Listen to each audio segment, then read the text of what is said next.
Tamil Nadu state marketing corporation, Tamil Nadu மாநில வாணிப கழகம் இதை உருவாக்கிய அரசு எது? யாரும் இதை பேசுவதில்லையே. எம்ஜிஆருக்கு இதில் என்ன பங்கு? ஜெயலலிதா அம்மையார் இதில் என்ன செய்தார்?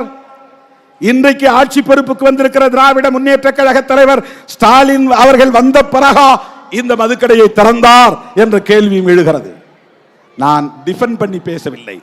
உரையாடக்கூடியவர்கள் எப்படி பேசுகிறார்கள், வாதாடக்கூடியவர்கள் எப்படி பேசுகிறார்கள், அதற்குள்ளே என்ன சூட்சமம் இருக்கிறது, சூழ்ச்சி இருக்கிறது என்பதை புரிந்து கொள்ள வேண்டும்.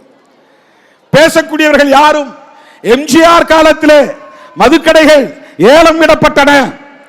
ஜெயலலிதா காலத்திலே மதுக்கடைகளை அரசாங்கமே வியாபாரம் செய்யக்கூடிய வகையில் சட்டப்பூர்வமாக்கியது, முறைப்படுத்தியது.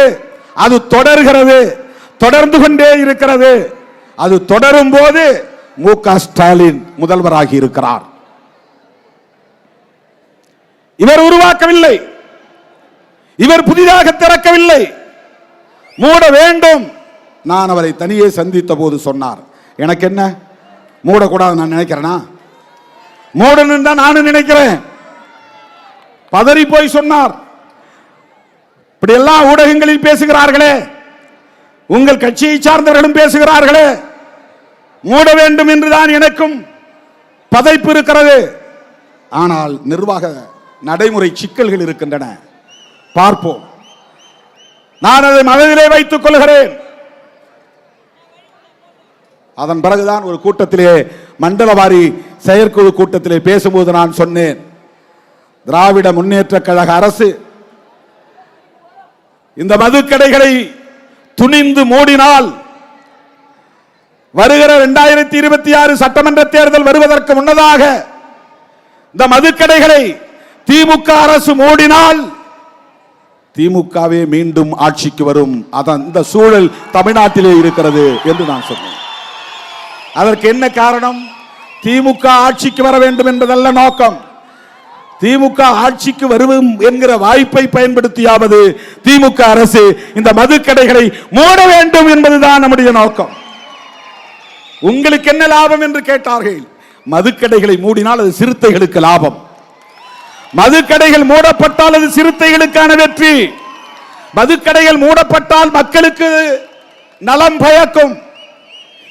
அது மட்டும் இல்லாமல் தமிழ்நாடு அரசு நம்முடைய தீர்மானங்களில் சொல்லி இருக்கிறோம், நேரில் சந்திக்கும் போதும் சொன்னோம், நீங்க சட்டமன்றத்தில் தீர்மானம் நிறைவேற்றி அனுப்ப வேண்டும். ஆர்டிகிள் 47 அடிப்படையில் இந்திய அரசு ஒரு நேஷனல் பாலிசி, தேசிய மதுவிலக்கு கொள்கையை கொண்டு வருவதற்கு, அதன் அடிப்படையில் ஒரு சட்டம் இயற்றுவதற்கு தமிழ்நாடு சட்டமன்றத்தில் தீர்மானம் நிறைவேற்ற வேண்டும். இது முதல்வருக்கு நாம் விடுத்திருக்கிற கோரிக்கை. இதையெல்லாம் யாரும் பேசவில்லை. சராசரி அரசியல்வாதியாக நம்மை எடை போடுகிறார்கள். நான் சொல்ல விரும்புகிறேன்,